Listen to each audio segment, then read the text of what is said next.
Pada video kali ini, kami pun akan kembali menjelaskan dan juga menceritakan mengenai spoiler atau bocoran cerita terbaru dari manga sepak bola Kucibiru chapter yang paling terbarunya, yaitu chapter 297. Di mana secara garis besar, semua isi ceritanya masihlah sangat berkaitan sekali dengan isi dari chapter sebelumnya. Alias berupa sebuah ending dari jalannya pertarungan tim lainnya, yaitu City melawan Barcelona.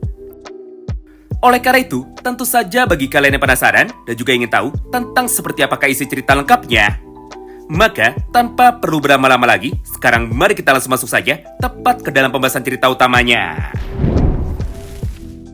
Sederhananya, cerita dari chapter 297 ini aslinya akan lompat-lompat dari satu adegan menuju ke dalam adegan yang lainnya. Contohnya ketika Isagi sedang berbicara, maka dia pun akan langsung dipotong oleh Nagi. Sedangkan ketika Nagi sedang berbicara, maka dia pun akan langsung dipotong juga oleh kata-kata dari Isagi Oichi.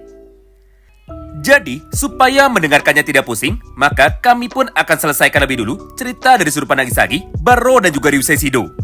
Barulah setelah itu, sisanya kita akan masuk menuju ke dalam pertandingan dari tim City. Di mana pada halaman pembuka ini, Isagi pun akan melanjutkan perkataannya lagi, yang kebetulan minggu lalu masih terpotong. Simpelnya, Isagi sekarang masih mencoba untuk bisa membedah lebih dalam tentang semua kekuatannya. Bahkan di dalam dialognya, Isagi pun mulai berkata seperti ini.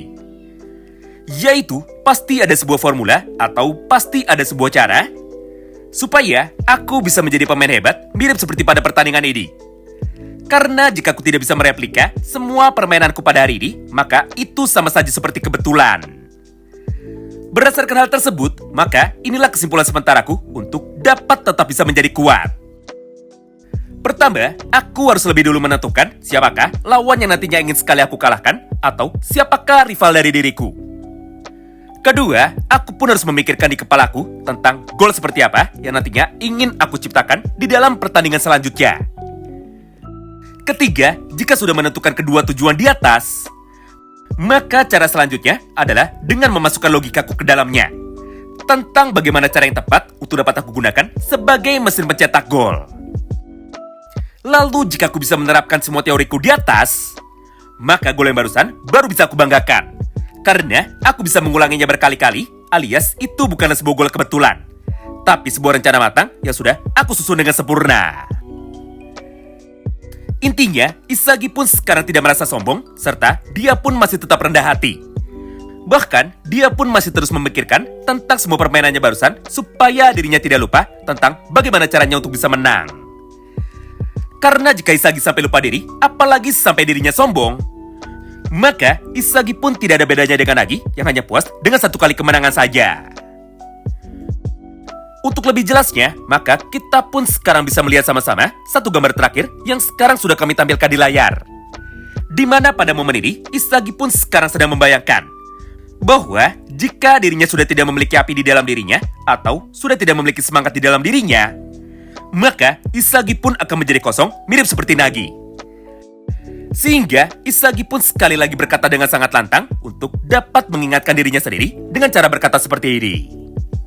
Baiklah, kuncinya ada di dalam impian alias dreams dan juga rival. Pemain yang bisa terus menyalakan api semangat di dalam dirinya, maka merekalah yang akan bisa bertahan.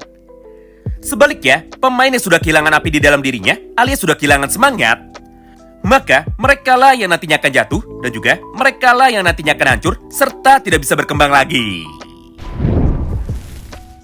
Kemudian, setelah melihat sedikit potongan cerita dari sudut pandang Nagi, maka pada halaman yang berikutnya, Jinpachi pun kini kembali muncul dari dalam layar besar yang ada di hadapan para pemain. Lalu dengan sangat serius, Jinpachi pun kembali melanjutkan hasil pengumuman dari ranking para pemain yang terbarunya. Di mana pada ranking yang keempatnya, sekarang ditempati oleh King Baro. Dengan total nilai market alias total gaji tahunan sebesar 150 juta yen. Klub yang tertarik untuk bisa membelinya tentu saja itu adalah klub Uber. Sedangkan pada ranking yang ketiganya, sekarang ditempati oleh Ryusei Shido dengan total nilai market sebesar 160 juta yen. Lalu, tim yang ingin membelinya sekarang ternyata masih sama, yaitu tim dari PXG. Sayangnya, nama pemain dengan peringkat nomor 2-nya sekarang namanya masih disensor. Karena kebetulan tubuh dari Jinpachi Ego saat ini menutupi nama dari orang nomor 2 itu. Yang jelas, pemain nomor 2 ini pasti baru akan dimunculkan setelah pertandingan dari City melawan Barca sudah selesai. Jadi, antara itu adalah Nagy, Chigiri, atau malah Bachira. Mengingat jumlah gol dari mereka bertiga lah yang sekarang jauh lebih banyak daripada pemain lainnya. Singkat cerita, setelah selesai membacakan hasil ranking sementara dari para pemain Blue Lock, maka mulai dari sini, ceritanya pun otomatis akan langsung berpindah menuju ke dalam pertandingan yang berikutnya, yaitu City melawan Barca. Di mana di dalam praktiknya, setelah skor sementara sudah berubah menjadi 2-1, maka sekarang giliran dari tim City yang akan mulai melakukan kick-off babak yang keempatnya. Simpelnya, dari titik tengah ini, Nagy pun langsung mengoper bola itu menuju kepada Mika Gereo sambil berkata seperti ini di dalam hatinya. Semuanya akan berakhir jika mereka mencetak 1 gol lagi. Jadi dengan begini, maka kami pun harus bisa mencetak gol lebih dulu supaya kedudukan bisa berubah menjadi imbang. Kemudian setelah berkata seperti itu di dalam hatinya, maka Reo pun langsung mengembalikan bola yang ada di kakinya itu menuju kepada Nagy lagi. Lalu, Nagy pun langsung menggunakan teknik trappingnya dengan menggunakan kaki kanannya untuk dapat mengangkat bola itu ke udara demi dapat melewati para pemain dari tim Barca. Kemudian ketika bola itu sudah melayang, maka Nagy pun langsung menggunakan kekuatan dari sundulannya untuk bisa mengontrol bola itu mirip seperti pada gambar ini. Sayangnya, di saat Nagy sudah berhasil bebas dari penjagaan para pemain tim Barcelona, maka dari arah sampingnya, tiba-tiba saja Lavinho pun kini seketika langsung muncul untuk dapat bisa menghentikannya sambil berteriak dengan sangat kencang. Menyaksikan hal itu, Nagy yang sejak tadi masih melamun, akhirnya dia pun kini seketika langsung menjadi sangat terkejut. Hingga dengan sangat mudahnya, Lavinho pun kini berhasil merebut bola itu dari kaki Nagy, serta dia pun sekarang sudah siap untuk dapat melakukan serangan baliknya. Namun, di saat Lavinho sekarang baru saja mau bergerak, maka dari arah belakangnya itu, CP pun lagi-lagi kembali muncul dengan menggunakan kekuatan dan juga kecepatannya mirip seperti Etao Toya kemarin. Di mana di dalam prosesnya, di saat Lavinho sudah mendarat ke rumput, maka CP pun langsung mencuri bola itu dengan sangat cepat, lalu dia pun langsung memutar badannya dengan menggunakan gocekan roulette. Selanjutnya, sambil berteriak dengan sangat kencang, CP pun sekarang mulai berkata kepada Lavinho, "Woi, Lavinho, kau ini terlalu sombong. Dengar, tim kami sekarang masih belum kalah. Serta masa depan dari tim kami sekarang ada di tangan anak-anak muda." Lalu setelah berkata seperti itu kepada Lavinho, maka CP pun langsung menendang bola itu dengan sangat kencang dengan niat untuk dapat memberikan umpan jauhnya menuju kepada Mika Gereo sambil berteriak seperti ini kepadanya. "Mika Gereo, cetaklah gol yang kedua ini. Aku ingin melihatmu pergi menuju ke masa depan. Atau aku ingin melihatmu sukses di masa depan nanti."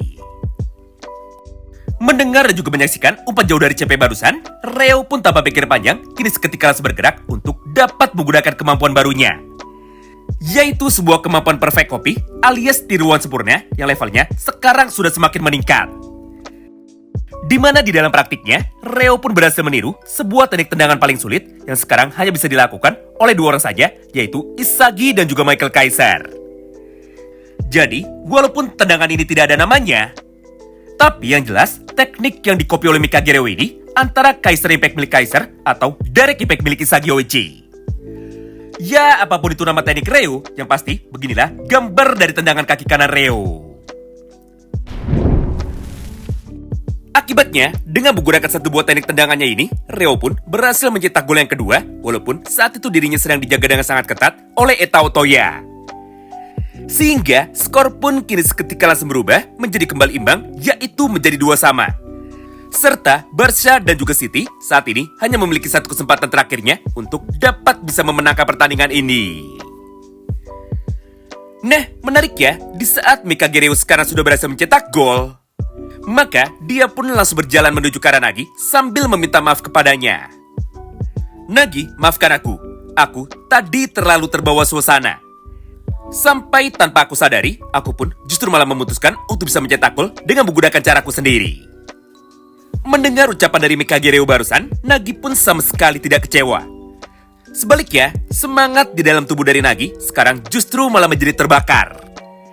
Mengingat pada halaman yang terakhir ini, mata dari Nagy akhirnya sekarang sudah mulai menyala. Serta Nagy pun mulai memasang wajah yang sangat serius sambil berkata seperti ini kepada Reo. "Tidak masalah Reo, aku sekarang sudah sadar bahwa selama ini dirimu terlalu memanjakanku dengan menggunakan umpan-umpan mudah dari dirimu. Gara-gara itu, akulah yang sekarang harusnya minta maaf karena aku sudah menjadi beban. Mengingat jika tanpa aku, kau pun sebenarnya bisa bermain jauh lebih baik daripada siapapun. Dengan begini, maka sekarang masalahnya ada pada diriku. Jadi, aku pun harus bisa merubah diriku sendiri dengan menggunakan kekuatanku sendiri juga. Karena hanya menggunakan cara seperti itulah, maka aku pun bisa menciptakan ego baruku bagi seorang Nagi yang baru juga. Berdasarkan hal itu, maka ayo kita segera selesaikan pertandingan ini. Wow, menarik banget ya. Oh iya, chapter minggu depan akan berisikan total 24 halaman. Di mana secara umum, minggu depan, sisa peringkat dari para pemain Blue Lock akan segera dibacakan. Serta minggu depan, pertandingan antara City melawan Barca nantinya akan bisa segera selesai juga.